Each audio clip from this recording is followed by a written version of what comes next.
black storm coming. See the lightning strike. Black people rising.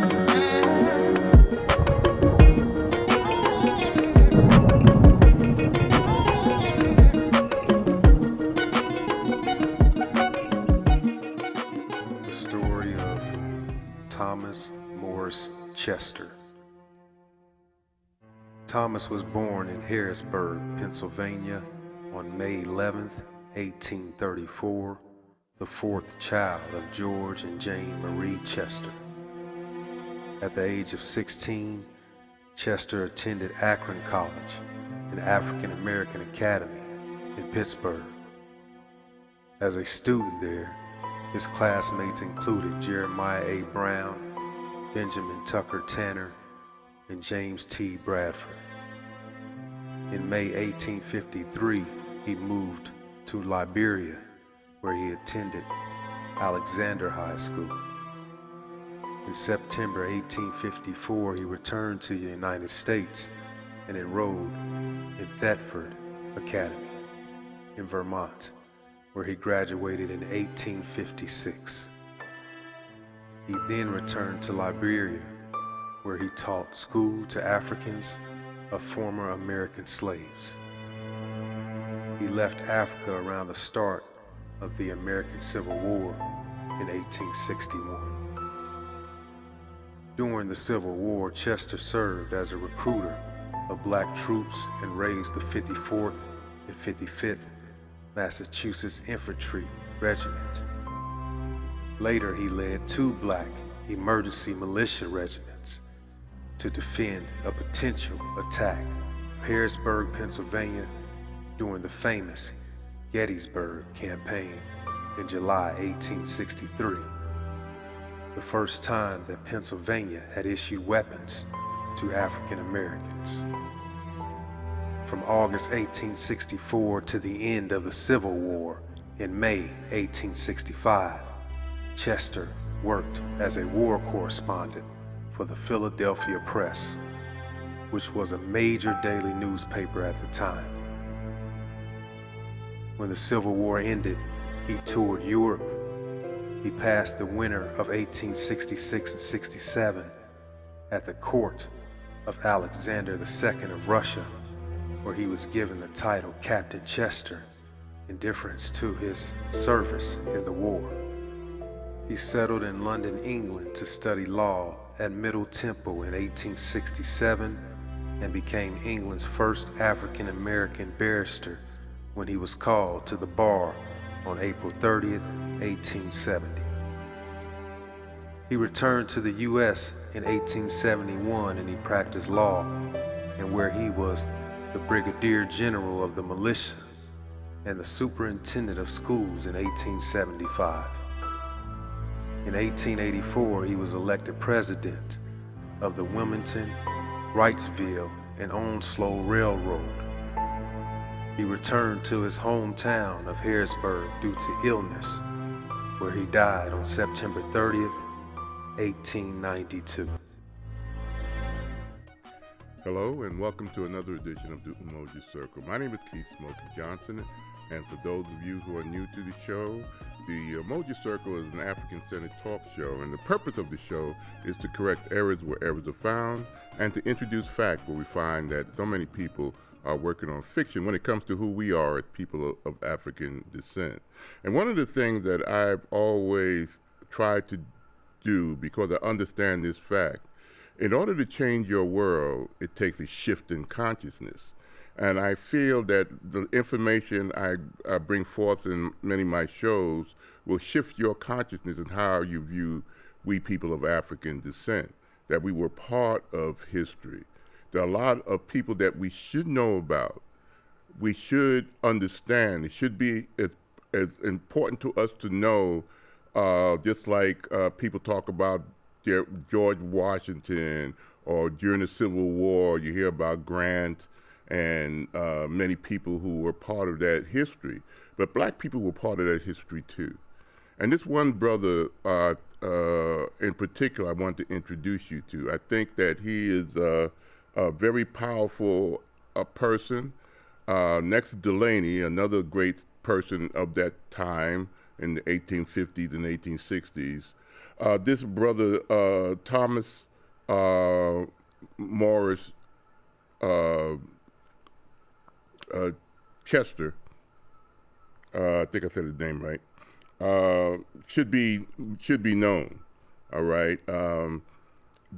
If you have never heard of him, which I suspect that many of you do, I didn't hear about him until I was doing a research when I found out that the first troops at the end of the Civil War, after horrible battles done by Grant and the Army of the Potomac and the Army of the James, as they approached Richmond, which was the heart of the Confederacy.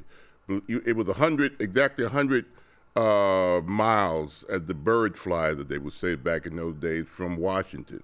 You had the seat of the federal government under Lincoln in Washington, and 100 miles south of Washington, it was Richmond, which was the capital of the Confederacy. And after 4 years of horrific fighting, where something like close to 1 million men died, a lot of those battles leading up to the capitulation of the Confederacy in April of 1865. But prior to that, a couple of weeks prior to that, a couple of days actually, prior to the capitulation of Lee at Appomattox, Richmond fell. But a lot of people don't know that the first federal troops, the first Union troops, the first people to step foot into the heart of the Confederacy were black troops. And the person who talked about this was embedded with those black troops, and is this brother right here. Now, at the beginning of the show, you saw a little film. He was more than just a correspondent. I'm going to focus on his newspaper contribution to history, all right, as one of the few, if the only, black correspondent that actually was embedded with the Union troops, or the United States Colored Troops, USTC as they were called, or CT as they were called. He was there in the front line. He saw all the horrors, and he also saw, and as all reporters, he's the one who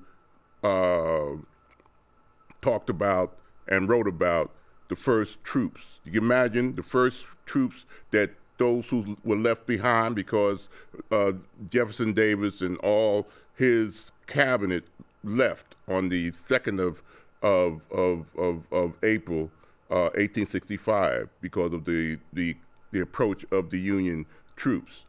But to see black faces marching in blue, not only infantry, but black cavalry, proud black men who maybe a year or two before were enslaved, many of them.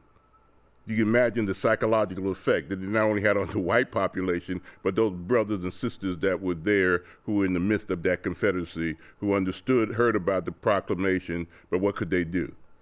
But to be liberated by people that look like you or me, that's the kind of stuff that we should talk about. And that's what I'm going to be talking about.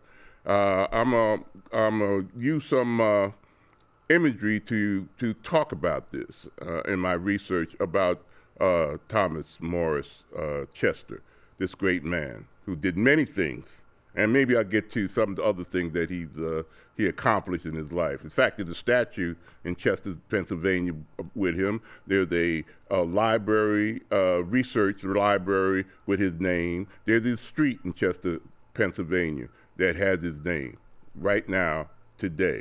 And you should know about this man. Other than Frederick Douglass, we all know about him, but there were many black men that and women who were just as important, no different than civil rights heroes. There were people like that in the 1800s who made sure that we benefited from the future generation, which is you and me. The first Union troops, like I said, into Richmond on Monday, April the 3rd, 1865, first came from a white cavalry scouts. Those are the people who were head of the army. They were just scouts.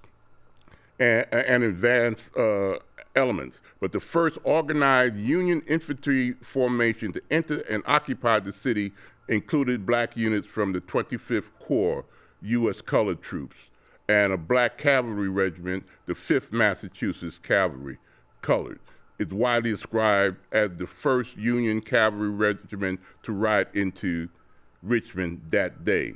That's the day Richmond fell. And the first cavalry union, the first infantry union were black troops. We have not taught that. We were taught that everything was given to us. We fought. Let's go on to the next. But there was a black war correspondent, another thing we don't know much about. His name was Thomas Morris Chester.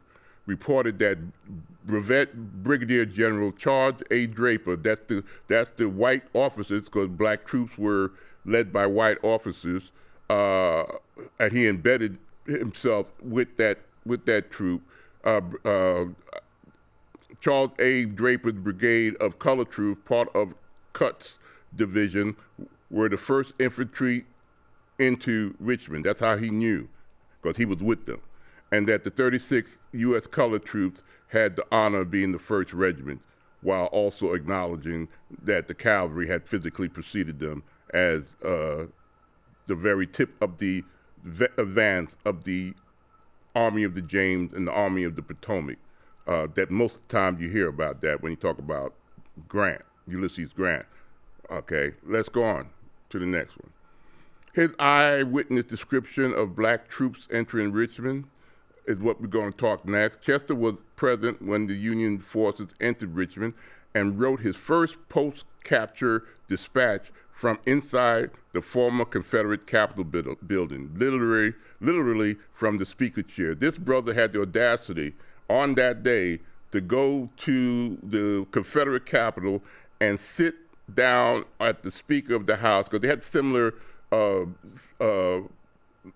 congressmen, Confederate congressmen and senators and speakers of the House, just like they copied the United States Constitution and followed their government ritual. The only thing different that the Confederate did, they made slavery permanent. That's what we were fighting against, enslaving and freeing our people. And he sat down at the Speaker of the House chair in the middle of the Confederacy in the Capitol, and he wrote the dispatch which described the black troops. That's how his brother was. Let's go on to the next. Modern summaries of his report note that Chester described black soldiers, again of the 25th Corps, leading the Union entry into Richmond, and carefully recorded how black residents responded to seeing black troops in U.S. uniform in the fallen Confederate capital. Okay, he was a correspondent for a Philadelphia paper, okay, that hired him in August of 1864. So he was with these troops from August of 1864 to this moment until about following June of 1865. So he was with them throughout some of the most horrendous battles along the eastern seaboard that was fought by Union troops, and black troops were part of that. And he was there recording it to reflect how black troops were doing. Let's go on to the next. One teaching resource is based on his dispatch, The Fall of Richmond, Hall of Congress, Richmond, April 4, 1865. That was what he was writing at the speaker's.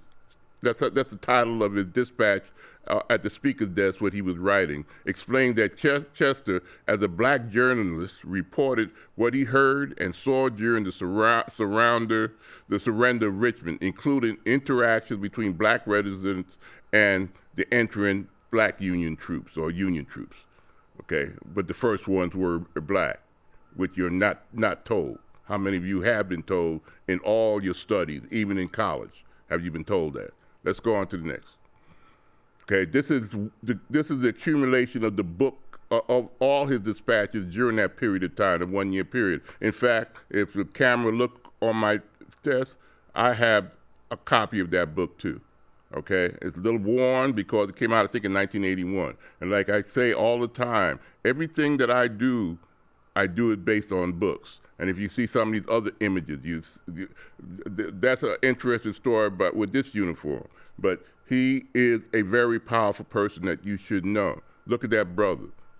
Okay, let's go on to the next. Okay, this is one of the many signs that about his life. Okay, you find it in Chester, Pennsylvania. Okay, he also headed a militia in 1863 when Lee was headed towards what we know as the Battle of Gettysburg in Gettysburg, Pennsylvania. They came through Chester, Pennsylvania. Okay, there's a eighth ward with the black population, and he gathered together black militiamen. Okay, the first, and he was in charge of that. So this brother was a very powerful brother, and he did other great things, and I'll try to get to it. But right now I want to focus on his Civil War accomplishments. So let's go on to the next. Okay, this is another thing. You'll find these, again, everybody in Chester, there's all kinds of signs, but none of us have ever been told about this brother, okay? Civil War trails. These are some of the plaques you'll find around the city of Chester, Pennsylvania. Let's go on to the next. Many of Chester's reports included those describing the entrance of black troops into Richmond, as I said earlier, were preserved and later published in book form as Thomas Morris Chester, Black Civil War Correspondent. Again, this is the book that I have on the desk here. Okay, so this is the all his dispatches. This volume produced his dispatches to the Philadelphia Press. That's the newspaper that he worked for from August 1864 through June 1865. Okay, and that's ironically when Juneteenth was. Because people don't realize, people think that Appomattox in April of 1865 is when Lee and Grant signed a treaty. The Civil War did not end in that. In fact, it did not end until after Lincoln was shot. It ended in June, okay, in Texas, actually, when the last Confederate army signed a treaty. Ended the war. Okay, that did not happen until June, and and black troops were with Granger when they entered Galveston. Again, we were part of our freedom. We were part of our liberation, and we must understand this truth. Let's go on to the next. Okay, scholarly reviews and articles in journals like the Journal of American History and the Indiana Magazine of History discuss this collection and highlights how it expands our understanding of black soldiers and black journalism in the Civil War. Because of this brother, he has always uplifted us. All his dispatches, all his descriptions in the newspapers is how we understand the bravery of the black soldiers, because there was this idea that we could not fight for some reason, okay? That somehow we were less than. But what was written about him by this man put an end to that kind of nonsense. In fact, there were 26 black men who won the Congressional Medal of Honor. 14 of them fought in a battle that was fought just before Grant got into Richmond. And that was, I think, Newmarket Heights. And 14 black soldiers got the Congressional Medal of Honor in that horrific and battle. A lot of these battles were horrendous. Thousands of casualties. This was not no simple war. This war caused the death of over close to 800,000 men dead. And a large portion of them were black men. Let's go on to the next.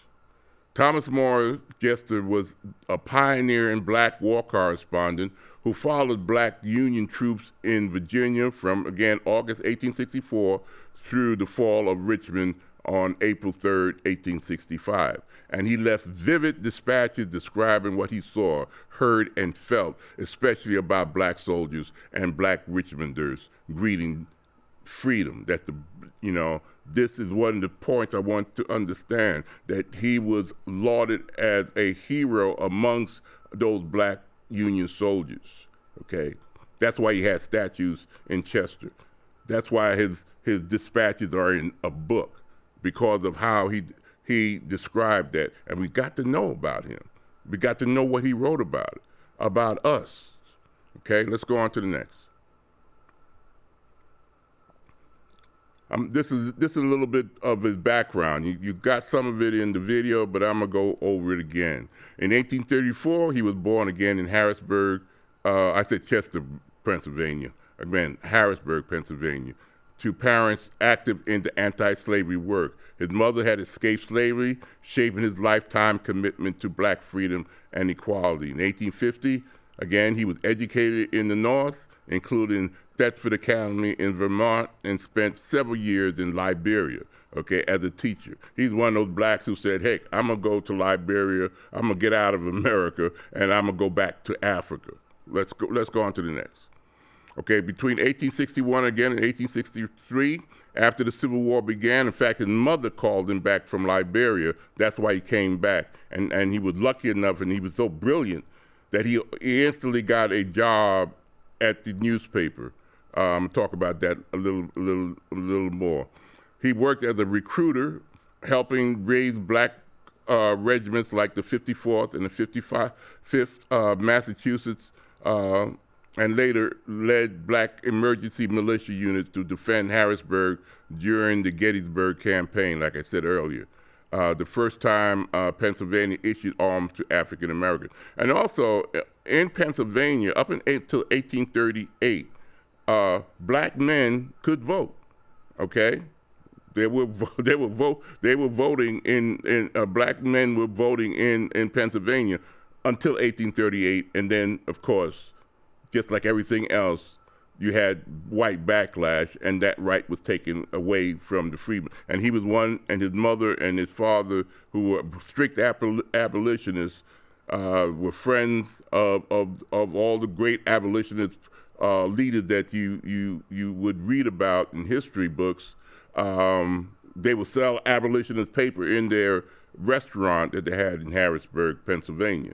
So he came from that kind of family, the same type of family that you will find in the Montgomery boycott. We've always been that way. We were never subservient to anything, okay? Even though we might have to act a certain way in enslavement, but we were always fighting for our freedom.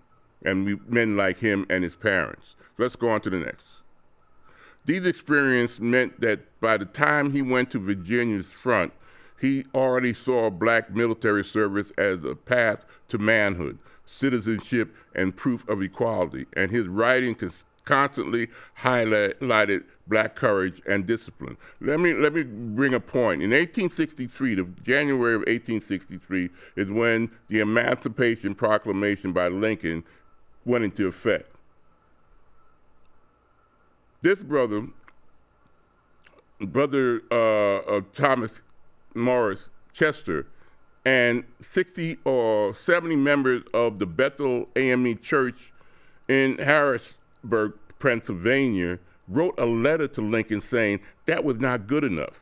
They saw through the fact that it did not free anything. And they had the gumption to write to the President of the United States in January to say, that is not working. We want our rights to be free, okay? So this idea that Lincoln freed the slaves and the slaves were pleased, no. Freedmen like this brother and members of his Bethel AME Church, for example, wrote letters of complaint and said, no, that is not good enough. Mr. President. Okay? Now let's go on to the next. And he's starting in August again when he was embedded. Well, this starts where he got the job. In August of 1864, this is a white-owned Philadelphia press hired him. This was not a black newspaper. It was a white newspaper. Okay? And he wrote under the pen name Rollins to report from the Virginia front, again, in the middle of the war, making him the first black battlefield correspondent for a major daily newspaper. Okay? That's what I want you to understand. We were part of this society. We didn't have rights, and they're taking away rights again today, but we were part of the American system. But we were in a second-class position. And it's men like him, regardless of how good he was doing, he still had to get laws to pass to get him equal rights. That's why they wrote that letter to Lincoln. Let's go on to the next one. He embedded with the United States Colored Troops, USCT, that's what they called us back then, in the Army of the James, particularly unit of the 25th Corps, and filed dispatches on battles, camp life, and racial tensions in the Union Army, which there were. Okay, let's go on to the next. What he saw, black troops drilling with pride, marching, fighting under fire. He described their formation, discipline, and the fearless front in combat. Let's go on. What he heard orders shouted in battle. You know, the sounds of artillery and musket fires by the thousands.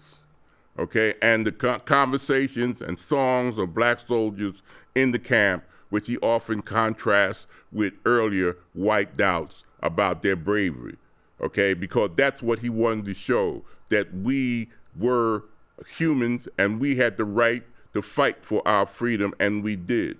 Because there was always this illusion, this non-reality about our inferiority, okay? I'm gonna stop it right here because I'll continue on the next show. I've just got a few seconds on this one. You see, I just wanted to open up the fact that, as a black man and as a young child, I never knew about people like him. And it's a shame that we still don't know about people like him and other great scholars who existed back then. But I'm going to bring it forth in this show and other shows. So for now, I'm going to leave this right here, and I'll continue with the journey of Thomas Morris Chester. Until next time, peace, hotep, bye-bye.